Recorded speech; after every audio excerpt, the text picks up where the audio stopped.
Hey guys, we had to delete some videos, some segments from our last games that should be made into a physical release episode, so we thought we'd show them to you here. Because they're worth watching, definitely. So we didn't want to just throw them in the trash. Yeah, so even if these are in error, you can watch them and enjoy them. Some friends suggested that I give Far Cry 3 Blood Dragon a try. This is available for the Xbox 360, PS3, and the PC. This is actually the first time I've ever played a Far Cry game. Normally I don't like first-person games, but after enjoying Alien Isolation I decided that this one might be worth a shot. Now first of all, I'm not very good at these kind of games, so don't go expecting any pro-level action from me here. Anyway, I already like the look of this game for the most part. I mean, it actually has color. It's not trying to be super realistic, and I can definitely appreciate that. Right from the title screen you can tell it has that 80s retro feel, and I love it. The enemies spurt blue blood as they die, and that kind of reminds me of Halo. That is, if I'm remembering Halo correctly. Anyway, you're half robot and half human, and the enemies seem to be half robot and half goo. And of course, in the beginning, the game forces a tutorial on you. Jump if you wish to jump. It's almost tolerable, mainly because it knows that it's annoying. Just let me kill people, damn it. Still, I wish I could skip through it though. I f***ing hate tutorials, and this one is terrible. One thing that makes the game tougher than it should be for me is that your field of view seems so zoomed in. It's hard to see where the shots are coming from, and they come from a lot of different places all at the same time. Also, the enemies take a crap ton of shots to kill. And I think my mom could reload a gun faster than this guy does. Shouldn't he be able to reload really fast, being like half robot and all? Again, please remember that I'm not that great at these kind of games, but I make no apologies for it. I didn't get motion sickness like I usually do in these kinds of games, so maybe I'm starting to build up a tolerance, I don't know. I already mentioned how much I like the visuals, and the music is really cool as well. I like that there's music pretty much all the time. I also like the 2D cutscenes, but I wish they took up a bit more screen real estate. The control is okay, nothing really good or bad to report about it. I mean, I'm sure it controls much better on a PC with a mouse and keyboard. And it's that reason that I think third-person shooters work so much better on consoles than first-person ones. I mean, this would be an amazing third-person shooter game, don't you think? So it's not really my type of game, but it does seem more interesting to me than most other first-person shooters out there.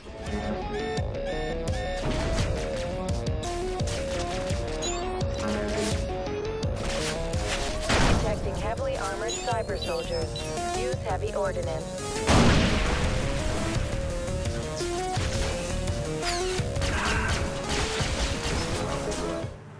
Limbo is a game that was released just about everywhere. Now, it did get a physical release on the PC, but come on, consoles need one as well. You play as a boy who wakes up from who knows what, and off you go. That's it. Now, from what I remember, you're looking for your sister or something, but the game itself doesn't really give you much to go on. I really love the style of this game. It's in black and white with lots of vignetting as if being projected through the world's most abused lens with a poorly focused and dying carbon arc as a light source. You have a jump button and an action button. The action button usually just pushes and pulls things. There's lots of cool ways for you to die, and it's really fun figuring out how to get past certain segments. The entire game is pretty much one super long stage, but there's tons of checkpoints. This one is a classic.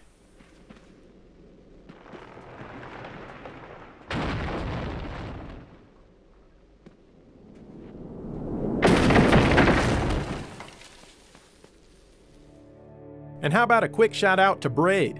Again, this game got a physical release, but only on the PC. This game looks absolutely gorgeous. I haven't played much of it yet, so forgive me if I gloss over some mega feature that I haven't yet seen, but it's really good. You basically have a button dedicated to rewinding time. This is necessary when you die so you can prevent said death.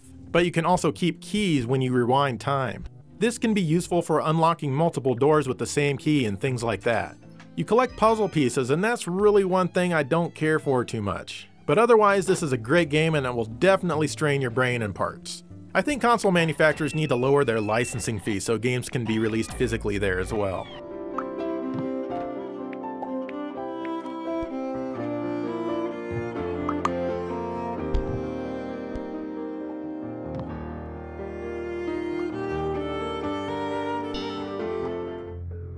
How about Strider on the modern systems? Yep, just Strider. You know, God forbid they call it Strider 3 or something. Anyway, this is available for every system that isn't a handheld or made by Nintendo. Once again, you control Strider as you hack and slash your way through lots of enemies in really big levels. And that's one thing that this one has that the original definitely did not: length. Strider has lots of new abilities this time as well, but now you've got to earn them. My favorite new ability is the double jump, and come on, who doesn't like double jumping? This time around the levels are so big that you need a map on screen at all times. You'll fight lots of mid-bosses throughout most of the levels as well. After you defeat them, they tend to show up as regular enemies. One thing I was kind of disappointed with was that all of the people you kill are robots instead of actual human beings. That's no fun. I mean, I'm sure they probably did this just to keep the game's violence rating down.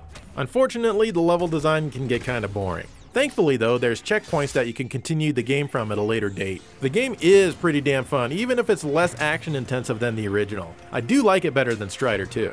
The graphics unfortunately are fairly mediocre even for a PS3 game. Actually, I'm playing the PS4 version here and I can't really tell the difference between it and the demo I played on the PS3. That kinda says a lot about modern gaming. This version is running at 1080p, but come on, it's not like the game is brimming with detail. There's lots of dank, dark, and generally uninteresting environments.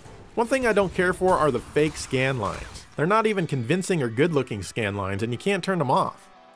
As you're playing, you'll be interrupted by lots of voices. This can get kind of annoying quickly, so we're just gonna turn that volume down. Well, the voices are gone, but the subtitles still appear every minute or two. I didn't feel that it really added anything to the game. Despite all this, the game is still really fun to play, even if only in short spurts of about a half an hour or so. I recommend it for sure.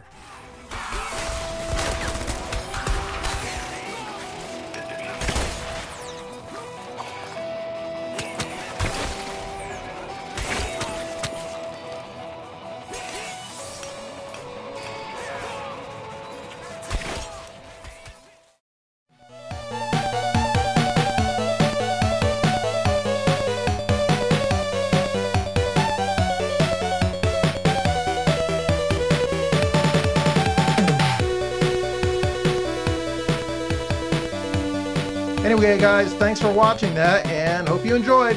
See you next time.